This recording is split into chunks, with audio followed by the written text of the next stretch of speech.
ओम नमः शिवाय। ओम नमो भगवते वासुदेवाय नमः। आप सभी को अपने YouTube चैनल में स्वागत है। भगवान श्री कृष्ण आपकी समस्त मनोकामनाओं को पूर्ण करें। आज है 6 फरवरी 2026 और दिन है शुक्रवार और आज आप सुनने वाले हैं फाल्गुन मास की कथा का 5वां अध्याय। इससे पहले कि सभी अध्याय सुनने के लिए आप सभी भक्तों को बहुत बहुत आभार। और अब भगवान श्री कृष्ण का ध्यान करके आज की पावन कथा का प्रारंभ करते हैं। भीष्म जी ने पूछा, हे ब्राह्मण, सुना जाता है कि पूर्व काल में बहुत से राजा इस पृथ्वी का उपभोग कर चुके हैं। पृथ्वी के संबंध से ही राजाओं की पार्थिक या फिर पृथ्वीपति कहते हैं, परंतु इस भूमि की जो पृथ्वी संज्ञा है वह किसके संबंध से हुई है और भूमि को यह पारिभाषिक संज्ञा किस लिए दी गई अथवा उसका गौ नाम ही क्यों पड़ा, यह मुझे बताइए। तब पुलिस ऋषि ने कहा कि हे भीष्म, स्वभु मनु के वंश में एक नाम के प्रजापति थे। उन्होंने मृत्यु की कन्या सुनीता के साथ विवाह किया था। सुनीता का मुख बड़ा कुरूप था।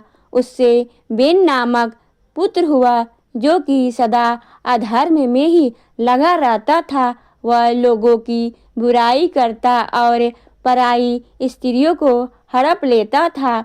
एक दिन महर्षियों ने उसकी भलाई और जगत के उपकार के लिए उसे बहुत कुछ समझाया बुझाया, परंतु उसका अंतःकरण अशुद्ध होने के कारण उसने उनकी बात नहीं मानी और प्रजा को अभयदान नहीं दिया। तब ऋषियों ने श्राप देकर उसे मार डाला। फिर अराजकता के भय से पीड़ित होकर पाप रहित ब्राह्मणों ने वेन के शरीर का बलपूर्वक मंथन किया। अब मंथन करने पर उसके शरीर से पहले तो मंज जातियां उत्पन्न हुई जिनका रंग काले अंजन के समान था। तत्पश्चात उसके दाहिने हाथ से एक दिव्य तेजोमय शरीरधारी धर्मात्मा पुरुष का प्रादुर्भाव हुआ, जो धनुष बाण और गदा धारण किए हुए थे तथा रत्नमय कवच एवं अंगदा आदि आभूषणों से विभूषित थे। वे पृथु नाम से प्रसिद्ध हुए। उनके रूप में साक्षात भगवान श्री हरि विष्णु अवतरित हुए थे। ब्राह्मणों ने उन राज पर अभिषेक किया। राजा होने पर उन्होंने देखा कि भूतल में धर्म तो उठ ही गया है, ना कहीं स्वाध्याय होता है, ना बसटकर अर्थात यज्ञ इत्यादि। तब वे क्रोध करके अपने बाणों से पृथ्वी को बिदर कर डालने के लिए उद्यत हो गए। अब यह देखकर पृथ्वी गौ का रूप धारण करके भाग खड़ी हुई। उसे भागते देखकर पृथ्वी ने भी उसका पीछा किया। तब वह एक स्थान पर खड़ी होकर बोली, हे राजन, मेरे लिए क्या आज्ञा होती है। पृथ्वी ने कहा, हे सुभद्र, इन संपूर्ण चराचर जगत के लिए जो अभीष्ट वस्तु है उसे शीघ्र प्रस्तुत करो। पृथ्वी ने बहुत अच्छा कहकर स्वीकृति दे दी। तब राजा ने स्वभु मनु को बछड़ा बनाकर अपने हाथ से पृथ्वी का दूध दुहा और वही दूध अन्न हुआ, जिससे कि सारी प्रजा जीवन धारण करती है। तत्पश्चात ऋषियों ने भी भूमि रूपणी गौ का दोहन किया। उस समय चंद्रमा ही बछड़ा बने थे और दुहने वाले थे। वनस्पति दूध का पात्र था। वेद और तपस्या थी, दूध थी। फिर देवताओं ने भी वसुधा को दुहा और उस समय मित्र देवता दुग्धा हुए इंद्र बछड़ा बने तथा ओज और बल की दूध के रूप में प्रकट हुआ। देवताओं का दोहन पात्र स्वर का था और पितरों का चांदी का। पितरों की ओर से अनंत ने धोने का काम किया। यमराज बछड़ा बने और स्वधा ही दूध के रूप में प्रकट हुई। नाग ने तुमी को पात्र बनाया और तक्षक को बछड़ा। धृतराष्ट्र नामक नाग ने दुग्धा बनकर विष रूपी दूध का दोहन किया। असुर ने लोहे के बर्तन में इसे पृथ्वी से माया रूप दूध दुहा। उस समय प्रहलाद कुमार विंचिन बछड़ा बने थे और त्रिबुधा ने धोने का काम किया था। यक्ष अंतर्धेय होने की विद्या प्राप्त करना चाहते थे, इसीलिए उन्होंने कुबेर को बछड़ा बनाकर कच्चे बर्तन में उस अंतर्धेय विद्या को ही वसुधा से दूध के रूप में दुहा।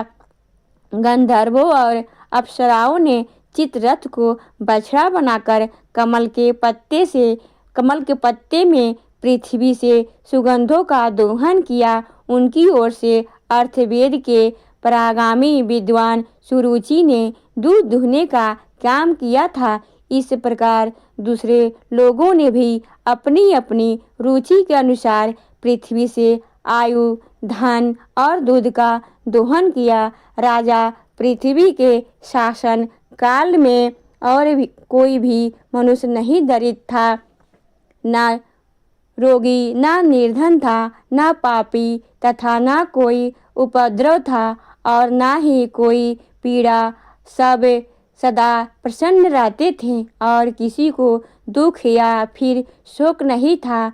महाबली पृथ्वी ने लोगों के हित की इच्छा से अपने धनुष की नोक से बड़े बड़े पर्वतों को उखाड़ कर हटा दिया और पृथ्वी को समतल बना दिया।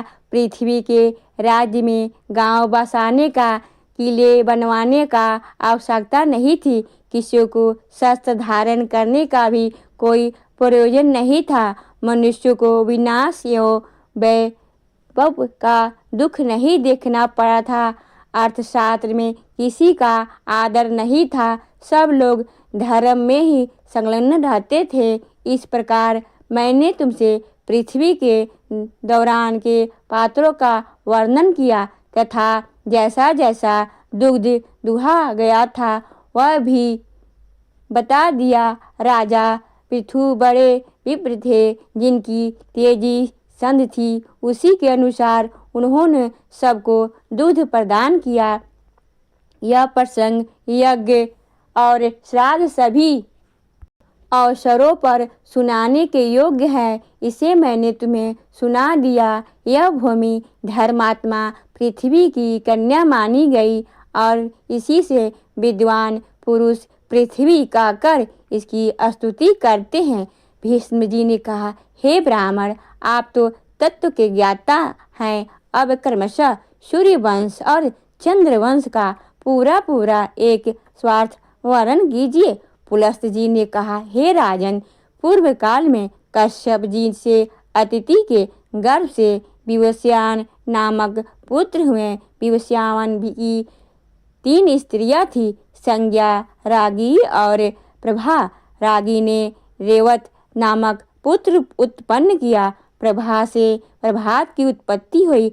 संज्ञा, जो कि विश्वकर्मा की पुत्री थी, उसे वैश्यत मनु को जन्म दिया और कुछ काल के पश्चात संज्ञा के गर्भ से यम और यमुना नामक 2 जुड़वी संतानें पैदा हुई। तदनंतर वह विश्वास्यन अर्थात सूर्य से तेजोमय स्वरूप को न सह सकी, अतः उसने अपने शरीर से अपने ही समान रूप वाली एक नारी को प्रकट किया। उसका नाम था छाया। छाया सामने खड़ी होकर बोली, हे देवी, मेरे लिए क्या आज्ञा है? संज्ञा ने कहा, छाया, तुम मेरे ही स्वामी की सेवा करो, साथ ही मेरे बच्चों का भी माता की भांति स्नेह पूर्वक पालन करना। तथा अस्तु कहकर छाया भगवान सूर्य के पास गई। अब वह उनकी अपनी कामना पूर्ण करना चाहती थी। सूर्य ने भी यह समझकर कि यह उत्तम व्रत का पालन करने वाली संज्ञा ही है, बड़े आदर के साथ उनकी कामना की पूरी की। छाया ने सूर्य के सांवरे मनु को जन्म दिया। उनका वर भी विवसत मनु के समान होने के कारण उनका नाम सांवर मनु पड़ा। तत्पश्चात भगवान भास्कर ने छाया के गर्भ से कृष्णा अने शनिचर नामक पुत्र तथा तद्पी और विष्टि नाम की कन्याओं को जन्म दिया। एक समय महायशस्वी यमराज वैराग के कारण पुष्कर तीर्थ में गए और वहाँ फल एवं वायु का आहार करते हुए कठोर तपस्या करने लगे। उन्होंने 1000 वर्षों तक तपस्या के द्वारा ब्रह्मा जी की आराधना की। फिर उनके तप के प्रभाव से देवेश्वर ब्रह्मा जी संतुष्ट हो गए और तब यमराज ने उनको लोकपाल का पद, अक्षय पृथक का राज तथा धर्माधय जगत की देखरेख का अधिकार मांगा। इस प्रकार उन्हें ब्रह्मा जी से लोकपाल की पदवी प्राप्त हुई। साथ ही उन्हें पृथक का राज्य और धर्माधर्म के निर्णय का अधिकार भी मिल गया। छाया के पुत्र शनिचर भी अपने तप के प्रभाव से ग्रहों की समानता को प्राप्त हुए। यमुना और तपती हुई दोनों सूर्य कन्याएं नदी हो गई। विष्टि का स्वरूप बड़ा भयंकर था। वह काल रूप से स्थिर हुई और वे वसंत मनु के 10 महाबली पुत्र हुए। उन सब के इस श्रेष्ठ थे। शेष पुत्रों का नाम इस प्रकार हैं: इवांकु, कुशनाभ, अरिष्ट, धृष्ट, नरिशत, करुग, महाबली, शरियाती, प्रसद तथा नाभाग। यह सभी दिव्य मनुष्य थे। राजा मनु अपने ज्येष्ठा और धर्मात्मा पुत्र इल को राज पर अभिषिक्त करके स्वयं पुष्कर के तपोवन में तपस्या करने के लिए चले गए। तदंतर उनकी तपस्या को सफल के लिए वरदाता ब्रह्मा जी आए और बोले, हे मनु, तुम्हारा कल्याण हो, तुम अपनी इच्छा के अनुसार वर मांगो। मनु ने कहा, हे स्वामी, आपकी कृपा से पृथ्वी के संपूर्ण राजा धर्म परायण ऐश्वर्यशाली तथा मेरे अधीन हो। तथा अस्तुर कहकर देवेश्वर ब्रह्मा जी वहीं अंतर्धान हो गए।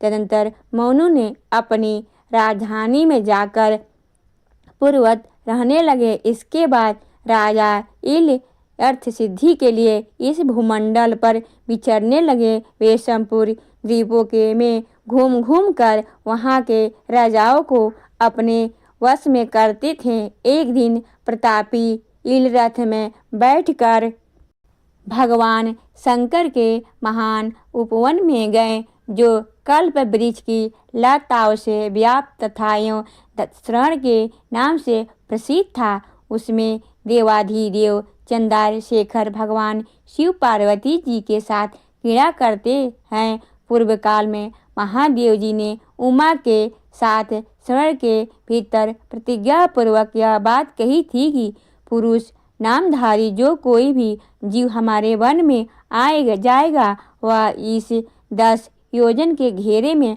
पैर रखते ही स्त्री रूप हो जाएगा। अब राजा इल इस प्रतिज्ञा को नहीं जानते थे, इसीलिए शरण में चले वहां पहुँचे ही थे। सहसा ही स्त्री हो गए तथा उनका घोड़ा भी उसी समय घोड़ी बन गया। राजा के जो पुरुषोचित अंग थे वे सभी स्त्री के आकार के परिवर्तित हो गए। अब तो राजा को बड़ा आश्चर्य हुआ। अब वे इला नाम की स्त्री थे। इला उस वन में घूमती हुई सोचने लगी कि मेरे माता पिता और भ्राता कौन है। वह इसी उद्यान में पड़ी थी। इतने में ही चंद्रमा के पुत्र बुध ने उसे देखा। इला की दृष्टि भी बुध पर ऊपर पड़ी। सुंदरी इला का मन बुध के रूप में मोहित हो गया। उधर बुध भी उसे देखकर काम पीड़ित हो गए और उनकी प्रति के लिए यत्न करने लगे। उस समय बुद्ध ब्रह्मचारी के भेष में थे। वे वन के बाहर पेड़ों के झुरमुट में छिपकर इला को बुलाने लगे, हे सुंदरी, यह सांझ का समय बिहार की बेला है जो बीती जा रही है। आओ मेरे घर को लीप पोत कर फूलों से सजा दो। इला बोली, हे तपोवन में यह सब कुछ भूल गई हूँ। बताओ मैं कौन हूँ, तुम कौन हो, मेरे स्वामी कौन है तथा मेरे कुल का परिचय क्या है। बुद्ध ने कहा, सुंदरी, तुम इला हो और मैं तुम्हें चाहने वाला बुद्ध हूँ। मैं विद्वान हूँ और तेजस्वी कुल का मेरा जन्म हुआ है। मेरे पिता ब्राह्मणों के राजा चंद्रमा है। बुद्ध की यह बात सुनकर इला ने इसके घर में प्रवेश किया। वह सब प्रकार के भोग के संपन्न था और अपने वैभव से इंद्र भवन को मात कर रहा था। वहाँ रहकर इला बहुत समय तक बुद्ध के साथ वन में ही रमण करती रही। उधर इला के भाई इच्छांचु का आदि मनु कुमार अपने राजा की खोज करते हुए उस श्रवण के निकट आ पहुँचे। उन्होंने नाना प्रकार के स्तोत्रों से पार्वती और महादेव जी का स्तवन किया। तब ये दोनों प्रकट होकर बोले, हे राजकुमारों, मेरी यह प्रतिज्ञा तो टल नहीं सकती, किंतु इस समय एक उपाय हो सकता है। इच्छा वाकु अश्वमेध यज्ञ करे और उसका फल हम दोनों को अर्पण कर दे। ऐसा करने से वीरवर एक किम पुरुष हो जाएंगे, इससे तनिक भी संदेह की बात नहीं है। बहुत अच्छा प्रभु, यह कहकर मनु कुमार लौट आए और फिर इच्छा वाकु ने अश्वमेध यज्ञ किया। इससे इला की पुरुष की हो गई। वे 1 महीना पुरुष और 1 महीना स्त्री के रूप में रहने लगे। बुद्ध के भवन में स्त्री रूप में रहते समय इले के गर्भधारण किया था। उन्होंने गर्भ से अनेकों गुणों से युक्त पुत्र को जन्म दिया। उस पुत्र को उत्पन्न करके बुद्ध स्वर्गलोक को चले गए। वह प्रदेश इल के नाम पर इलावृत वर्ष के नाम से प्रसिद्ध हुआ। एल चंद्रमा के वंशज तथा चंद्रवंश का विस्तार करने वाले राजा हुए। इस प्रकार इला कुमार पुरुवा चंद्रवंश की तथा राजा इक्षासु सूर्यवंश की वृद्धि करने वाले बताए गए हैं। इल किम पुरुष अवस्था में सदुमन भी कहलाते थे। तदंतर सदुमन से 3 पुत्र और हुए थे। किसी के परास्त होने वाले नहीं थे। उनके नाम उत्कल गए तथा हरित्रास थे। हरित्रास बड़े पराक्रमी थे। उत्कल की राजधानी उत्कला अर्थात उड़ीसा हुई और गए की राजधानी गए मानी गई। इसी प्रकार हरिताश्रय को कुरु प्रदेश के साथ ही दक्षिण की दिशा का राज ही मिल गया। सदुमन अपने पुत्र पुरुवा को प्रतिष्ठान पूर्व अर्थात पैडव के राज्य पर अभिव्यक्त करके स्वयं दिव्य वर्ष के फलों का उपभोग करने के लिए इलाकुल वर्ष में चले गए। आज की कथा का यहीं पर समापन करती हूँ। इसकी आगे का वृतांत आप कल की कथा में सुनेंगे। उम्मीद करती हूँ आज की कथा आपको ज़रूर पसंद आई होगी। अगर आपको यह जानकारी अच्छी लगी हो तो वीडियो को लाइक करें, शेयर करें, सब्सक्राइब करें। ओम नमो भगवते वासुदेवाय नमः।